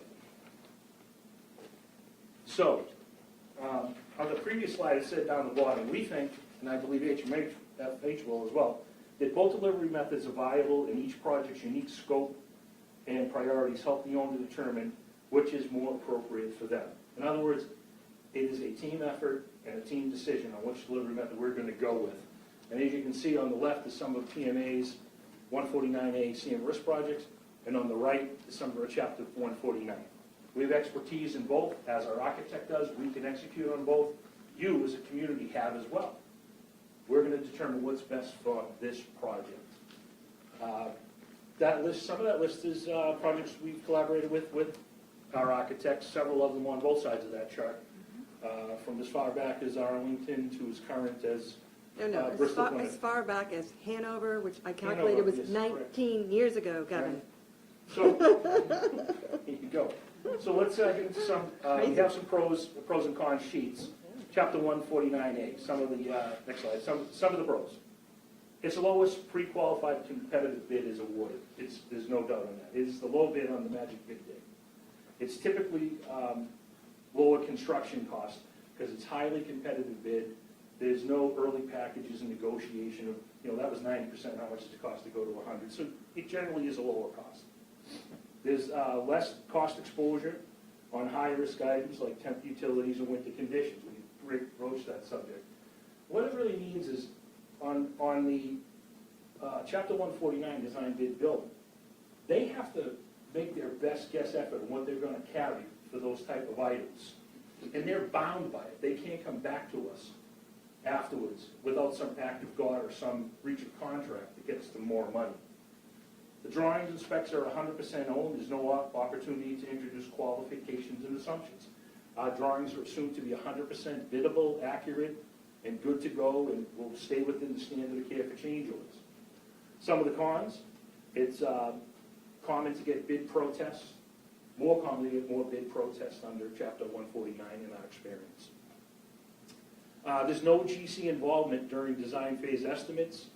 There's high reliance on the two independent estimators, one from the OPM and one from the architect, which is a big con. When you have a CM at risk, they have their pulse on, they could be building 10 other buildings in the private sector, some in the public sector. They have the ability to pick up a phone on one of their PMs and get an actual cost of something that's going on, and not rely on a database of items that this is what the last project cost 5 years ago, 2 years ago, 1 year ago. We find that, that can be a pretty much a con. And one of the things we don't talk about generally is, we'll just go to the next one, Chapter 149A, and I'll wrap it up. So, qualification-based selection. When you chose your OPM and you chose your architect, you had to put a committee together. You had to analyze your qualifications package. You got to pick who you thought was the most qualified for your project, and then you negotiated the fee. That doesn't happen on design bid build. Again, you pre-qualify them, but the lowest bidder wins. And unless they did something tragically wrong on the other project or were disqualified, you won't. You're allowed to pick the most qualified construction management firm for your project. We talked about the progressive cost estimates as the design evolves. We don't have to wait for the magic 60, 90, 100. We could be estimating things as they go along. They have estimating departments. Value management item comes up. A facilities question comes up. Something about an HVAC system. How much to make the fire road wide enough for your outriggers? I don't know. We'll ask our CMR. They do it all the time. How much more is that as a premium? It helps us make decisions all along the way instead of in intermittent estimating spots. Another pro is buyout savings and construction contingencies go back to the owner. In design bid build, we talked about they have to guess at certain costs like winter fuel, safety, things like that. If they had a number in there that they didn't use all the money, good for them, they keep it, right? We don't get to see what they carry. And see them at risk, we do. We help negotiate that amount. And if they go under, it goes back to us, back to the owner for their use. If they go over, they have to justify how and why, and we decide if we're going to compensate them for it. Lower chance of bid protest, again, it's just in our experience, that's what happens. Early package is less complicated procurement of early work. You can do early work on the design bid build. We could put an early site package out, but it's going to involve a lot of work from Sam and Dan in the city because we'd have to basically let out another whole bid package, design bid build package. We could be managing 2, 3, 4 general contracts and general contractors. We're under CM at risk. You're allowed to let non-trades be bid out early directly through the construction manager at risk. And we get to take part in that negotiation of that cost. So one of the cons we talked about, it's said to be 5 to 8% higher. Yes, we know it is higher. I don't know if it's 5. I don't know if it's 6, 7, or 8, but it's higher. Open book accounting leads to increased owner exposure to higher risk items. Talked about that up above. Although they tell us, this is how much my winter heat is, it does open the door for them to ask for more. Where on the DBB, they would have the ability. We said, well, it was in your bid, we didn't see it. It's on you. Something we can overcome, though, working collaboratively early on with your CMR. Qualification base means full relative, full cost relative to completion is less known at the time of award. So what that means in summary is again, on DBB, bid day, you know what your cost is up front, boom, this is how much it's going to cost to build your building. We don't know that and see them at risk until we do our early packages, we do our trade bidding, and then we negotiate the GMP. So it takes a process to get to your final number. But the good thing is we know what our budget will be, and we have to work towards it through things like value management, nice to haves, have to haves, working with the person, the firm that's going to actually build the project. Next slide. Both our architects and I, again, we've all worked with some of the biggest and some of the smallest CMR firms and DBB firms out there, from Consigli, Suffolk, W.T. Richfield, Bain, Lake Kennedy, and Turner. to just about every other design and build contractor on the north and south shore, even western Mass, Fontaine Brothers, to name a few.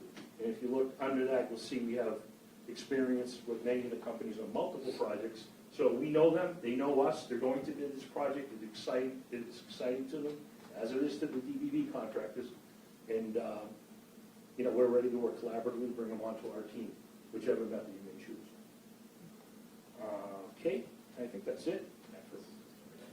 That's just a recap. We'll leave that up there, and I'm going to open it up to questions. If everybody has questions for Question, all right. comment.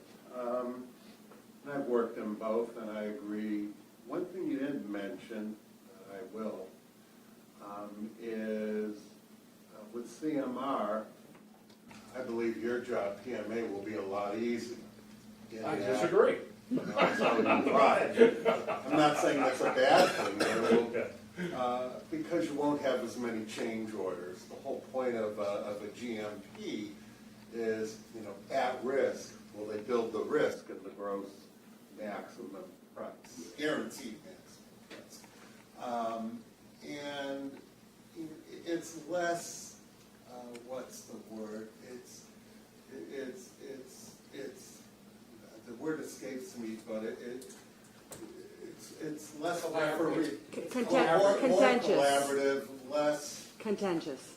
adversarial Or adversarial. with the DBB. Because the DBB, to your point, they're going to try to find anything and everything. Oh, you didn't design, and then it's you're refereeing between the architect and the contractor. Sure. And it slows things down. And so I think you're right. And the history is it does cost more money, but in the whole, I think you've laid it out for this kind of project, and you see what are the kind of projects that have gone CMR. It's like this one. So presumably for a reason. Correct. I'm going to let Anthony and Joe, because no one knows the total project cost budget sheet better than the two of them right there. They know the MSBA reimbursements and CM contingencies inside out. You guys want to offer anything, comments on the? Yeah, sure. I think as it relates to this project, given the city's history with CM at risk, we think that the CM at risk project delivery method makes a ton of sense here. Your site, the scope of the project, you're looking at a school for 1,650 students on an occupied site with all these things happening. You've had positive experiences with CMR in the past. We could have the builder on board as early as feasibility study with MSBA while we're still looking at different construction options. They might say, hey, what if we built this wing first and then built that wing for that option? We actually think that would save you $10 million-ish. And that may change our evaluation of the different options that are on the table. When we're down to one option and we're starting to look at meeting with neighbors and abutters, it helps to have the people, hey, you'll have my cell phone. This is the guy who will be here day to day, and the team of professionals that will be here to meet them and shake their hands and speak to things like pest control and the important things that we do to limit those impacts. So there's definitely value added in that 5 to 8%. Yeah. And we can measure measurable value. We think CM at risk makes a ton of sense for your project, but obviously we wanted to talk out both and hear the committee's thoughts. I'm sorry. So how's the timing of the CMR contract come together? Are they sort of like phased in? Are they bidding on like a fee proposal at first? Yes. And they develop their GMP? Yeah, so they get multiple authorizations to proceed essentially, but we were bidding them out for pre-construction services, so they become it's basically like in the eyes of the MSBA, it's a soft cost, and then at a certain point when we hit GMP construction, everything they do is a hard cost, even their staff. But they will provide construction cost estimates. They will review the drawings. They will look at logistics, and really the construction cost estimating is one of the huge services that they provide, as well as the continuous value management. So process-wise, just before you get to the next question, process-wise, it's the same as your OPM architect. Well, generally, we're going to work with this committee to put together a request for qualifications. We're going to set the criteria of what your past projects have to be, the limit, the complexity, things like that. so that we whittle down, qualify them, and then choose who to send our request for proposals to, which we will then solicit. Information will take us right through construction, but only have to execute the pre-construction portion that we see fit at the time. So if we were to bring them on PDP, preliminary design phases first, which we're in now, probably a little too early, but not a little too early to start applying. We have to apply to the Office of Inspector General, and that can take up to 90 days, they say, 0 to 90 or 0 to 60 days. So we would bring them on at PSR, preliminary schematic report, and before SD, schematic design, but maybe a limited scope. Give us a constructability, biddability based on what level of drawings, and give us your estimate. And then have them stay on board as we get to our preferred option in schematic design, give us an estimate for that, which is highly valuable, so that we go out to the community with the number that we're more confident in. Because the nuts and bolts, the guy hammers and nails, the firm just bricks and mortars, contributes to bacon honest. So we can do a limited scope of services, expand upon our pre-construction services as we evolve the project. And ultimately in the law, it says, if something terrible happens, we don't have to proceed with them at all. Do their estimating services, the CMR's estimating services, save money on the cost of your estimating services and architect's estimating services? Yes, so in the MSBA process, the architect will be the designer. They'll have the designer's cost estimate record in the eyes of the MSBA. When there's a total project budget being reported, it's from them. But the owner then needs to have at least one other estimate performed. If you don't go CMR, it's through the OPM. If you go CMR, it's typically through them. We could have 3. It's just sometimes because a little overkill and then the reconciling process and everything.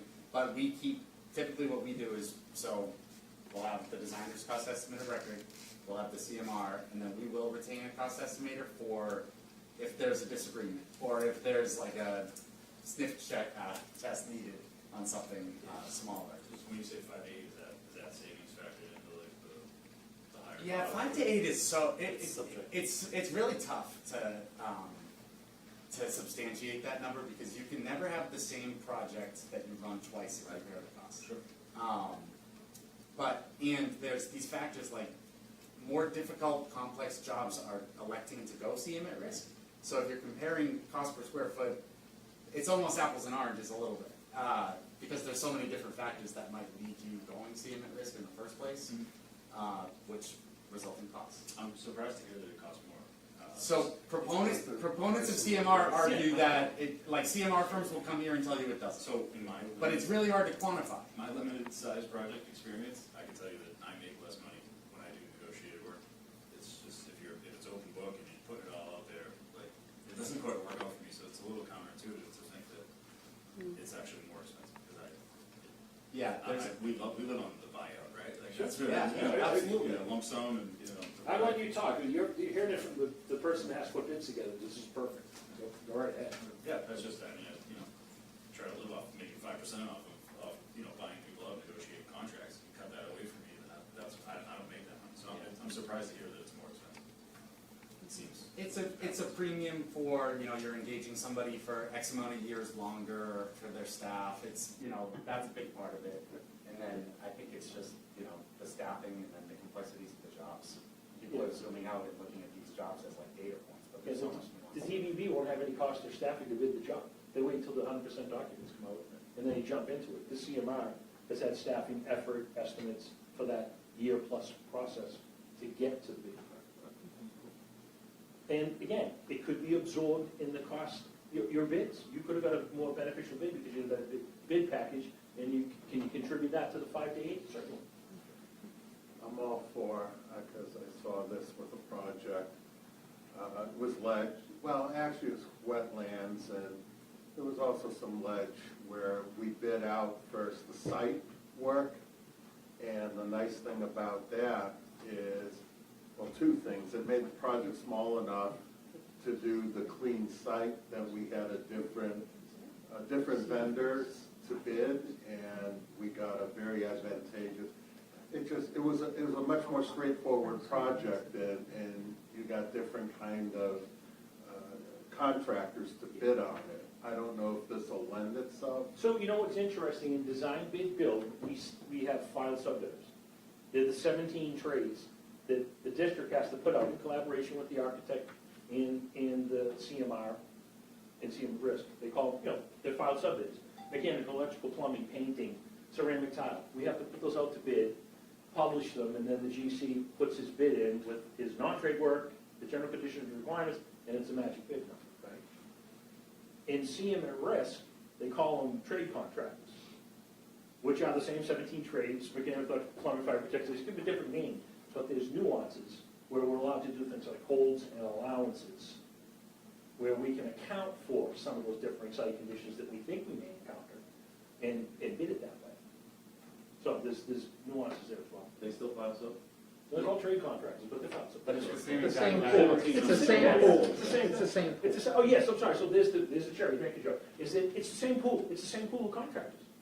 We have to still pre-qualify them, but we have some more advantageous techniques of bidding that we can employ with trade contractors than the strict definition of files of bid. I'm gonna ask Dan to speak to the question of, we use CM at Risk with Welch, the Welch project, but not with Higgins. So, Dan, if you wanna give some background on some So of that. the city has, with partnership with the MSBA,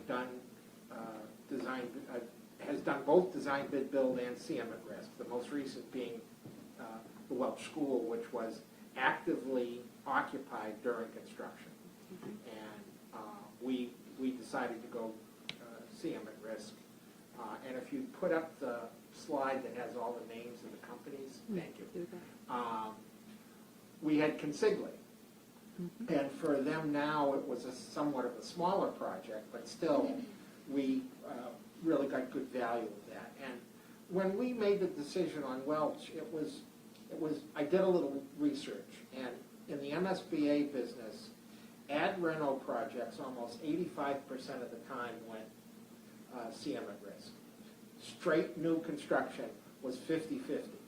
So clearly, the bigger the project, the more likely it was going to go CM at Risk.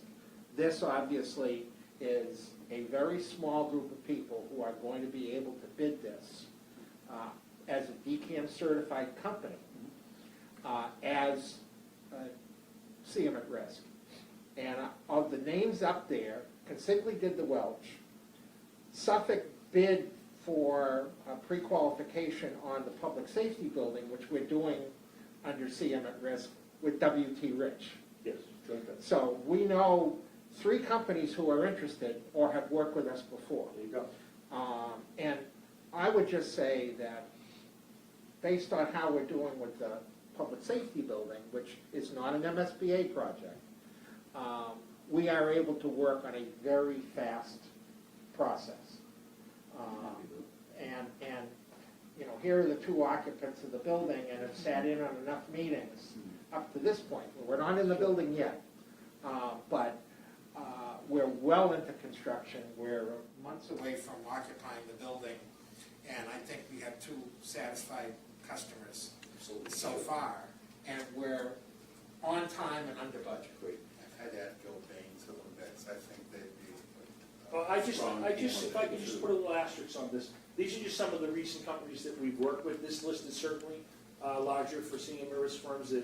There's Fontaine's, we've successfully done CM Risk, ADB, Bond Brothers. we have Shawmut, Bond Brothers. These are just some But the local ones. The DCAM pre-qual limit, single project, only gives us, and I looked at this a couple of months back, there's only 7 companies. But then they do joint ventures if they really want it, they'll do. Right. And Rich is joint venture on Salem High School. Correct. So this is an interesting little nuance here. So right here in this row, Bristol Plymouth, Consigli, design bid build. When design bid build, they wanted With it, it was a PMA. big project, With PMA. and us. Over here, Yeah. Northeast Metrotech, with Gilbane, CM Risk. PMA is the OPM. Same architect, same OPM, 2 different delivery methods. Cost estimate, your total project cost, $320 For PB? 319. Maybe, I don't know the Say number. 320, ours 330. Very similar in size, right? One with TPB, one with CM at risk because of the Yeah. complexities and differences of the project, I- site differences alone. Larry, take it from there. I'm gonna put the more touchy-feely on this, Whoa. right? Because I do think all the stats are the stats. My thing always comes down to, it's an occupied site. We don't know right now how close we're gonna be, but we aren't gonna be that far away, because, regardless. And, if we knew right this minute that we were gonna do a brand-new school building as far away as possible, and we could have that clear demarcation, but we don't know that, and we're talking about making this decision sooner. So that would be my biggest push of why you would go. In Saugus, they had that opportunity. We did not select the decision until we had made the decision. We were doing a brand new one over on their sports field. That school, that parking lot, everything was going to sort of stay up and running. So we could have had that clear line, and the city was more comfortable with having, the town was more comfortable with having a CM, and they went that way. But they, in my mind, at that point in time, I said entirely, I don't have a voice in this because I could see that separation. Right now, we don't know that we're going to have that separation from these kids coming and goings and the activity of the school trying to stay up and And function. we're talking about reusing, repurposing several portions of the school. Right.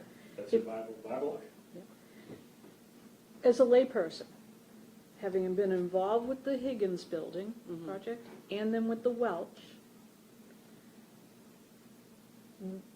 I don't know if what I saw is valuable, but I will tell you, Higgins was design, build, design, build. bid, build. Mhm. Okay. It was an occupied site, but not an occupied building. Okay, so we built a new building next to the old one. However, going to those meetings and seeing the process was actually very different than what I saw with the Welch project, which was CM at risk, where the discussions that were taking place at, let's say, similar points in the project, to me were different, because I always felt like the architects had to explain a second time of what was going on to coordinate, my word, not the best, but to coordinate with the construction process on the design, bid, build. But with the CM at risk, they were all in the same room. They were working together on the phasing, on the construction, right down to the hour of when the little kids were going to be out of that corridor and they were going to block it and be able to start working. They were working in occupied elementary school. And seeing that process, now I don't know if that was only because it was an elementary school, there were little kids, and it was occupied building, but I still saw a difference between the way the process went, where it was more of a partnership that began at the same time, more or less, as opposed to something where the construction company came in, and I'm saying later, I have no idea what the time was, but there were always some hard discussions about, well, no, this is how we're going to do it. I didn't see that with the Welch because they were discussing everything ahead of time and working together on that. Was that a fair assessment of what I saw? As far as the difference? I would be surprised. Well, I think you've described the early participation in involving the design, into bidding, into construction, bringing the partner on early, and holding hands all the way to starting. Then to, okay, a little bit, what's your name? Nice to meet you. Yeah, here's the blueprints. How are you going to do this? Yeah. It can be, some of that's high level, but maybe that's. No, thank you. That's what you're explaining to what I saw. I thought that's what you said. Yeah. And CM at risk, the references are so important to them, and it's such a major, right? We get in a room, say all 6 of these firms submit applications, just hypothetically, right? And they're all probably very willing and capable. And one of the major things that's going to drive it is the references and who we talk to. So their references are absolutely key to them. Right? The interview bit. That's what I think you're seeing too. And oh, by the way, the MSBA has no involvement in this process. It's totally our document, it's totally our review, it's totally our scoring, it's totally our interview process. Right. We own it. And so, there are, as with the public safety building, as I said, there were good things that we picked up from MSBA, and there were other benefits because we were not working with the MSBA. That got us a good building, good CM, and a good process so far, and I don't think there's going to be any issues. I think you said it, but I'm not sure it was totally explicit. The interview happens on CMR, construction manager at risk selection, only because you're selecting on qualification. Right. On design bid build, there is no interview. Again, it's just whose number came in. So your partner, that, everybody in this room has to, But not in, everybody in this room. thank you. Yeah, thank Nice you. clarification. Everybody in this room is going to end up partnering with whoever whoever the construction manager is, and how you select that partner is And we've done it before, so it's not. Yeah, I feel funny sometimes bringing up, again, how deep should I get? There are a lot of experts in the room. Ultimately, A lot of experience. one thing to add is design to build, honestly, I think Kevin said there's no threshold, product threshold, where CMRS there is a product threshold, but part issue you may have here, depending on the construction costs, is company bonding capacity to do a single project at that limit. With that risk, right? A lot of these firms you see here, primarily CMR firms, I think very seldom do they pursue design to build projects because there's a lot of inherent risks, so. And there's some people who do design bid build that I don't think we'd invite to the table, and we know who they are. So, when we get down the road, PBB, while in theory may be possible, it really may not be. Right. Okay. Are you looking for a motion for that? Yeah, we will If you feel take a vote. comfortable, but if you don't, then it's. Yeah. Do you all feel comfortable taking a vote today? Oh, one final question. Sorry. Project labor agreement, any effect on CMR versus C? It would affect Totally both probably unrelated? differently. Yeah, well, it's something that hasn't been done often in this area, and there'll be challenges, and we're ready to address them as a team. Yeah, Okay.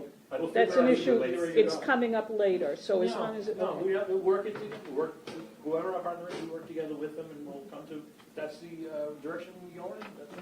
Beverly, what We'll vote work are we together. taking? We can take a vote today on which method we would like to pursue to select the construction company, which would either be design bid build or CM at risk. I have a question. Yeah. And this is just from my perspective. Should we take a vote like that without the mayor being here? I don't know, I wonder, My recommendation is I no. would, No. yeah, no. If there's even any The next hesitancy, meeting. let's wait a month, because we're very early. Yeah, I would like to hold off until I have a chance to have the mayor And then people can present. ask questions of the next one. Sure. Yeah, and Yeah. honest, I'm gonna be honest with you, all right, this is the third project I've worked on, it's the first time I've understood this. I'm not, I'm simplifying things, but it is a lot to take in, and if people need some time to think. Chief, you might want to talk about how the mayor is involved in the process of your bill. He's very involved. Yeah. So then, so we should, yes. I think we should. Who brought it up? Thank you. I know Yeah. we have representative from the mayor's office, but it doesn't take place in there. Good. Yeah. Is there a deadline for the decision? No, we're early. We're very Good. So early. Good, so we can digest this. Absolutely. Good, because, We can have more people present. and the members who aren't Look at the present issues here. need to hear about it too. You know, we can target with, I'm impressed with how many people showed up at 90 degrees on August 6th.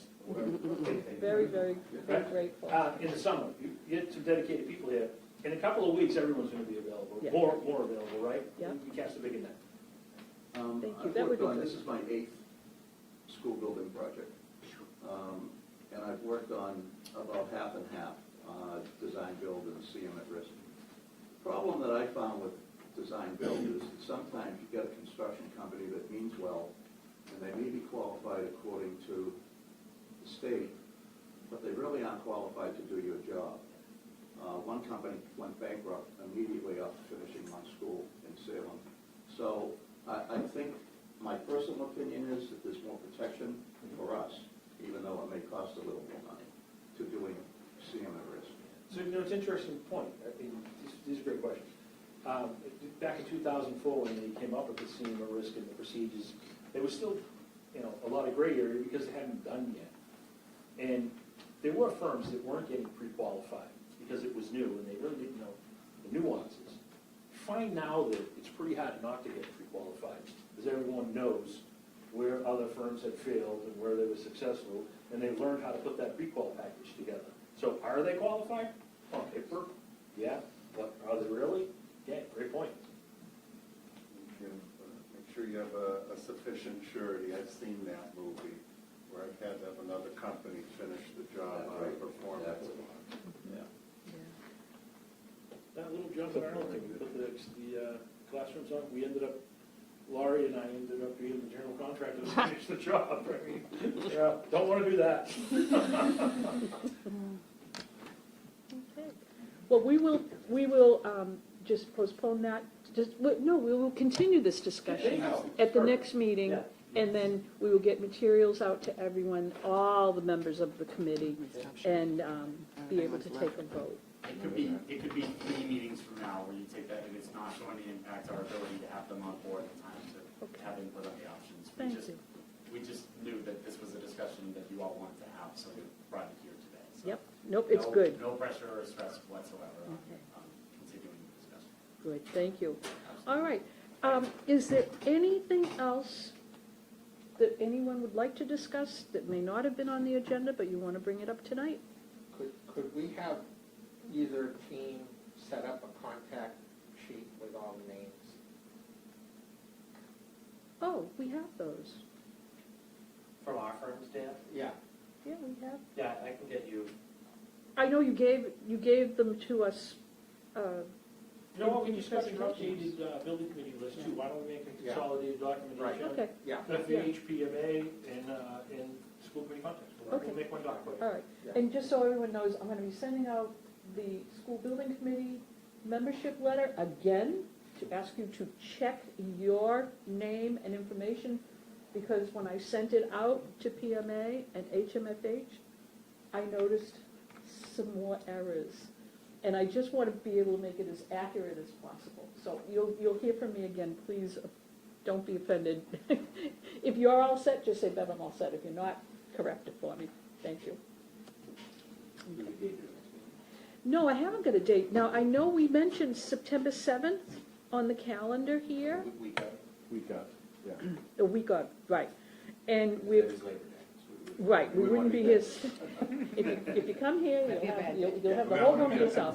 But that week, we have been meeting on Thursdays or Wednesdays? I can't remember. Thursdays.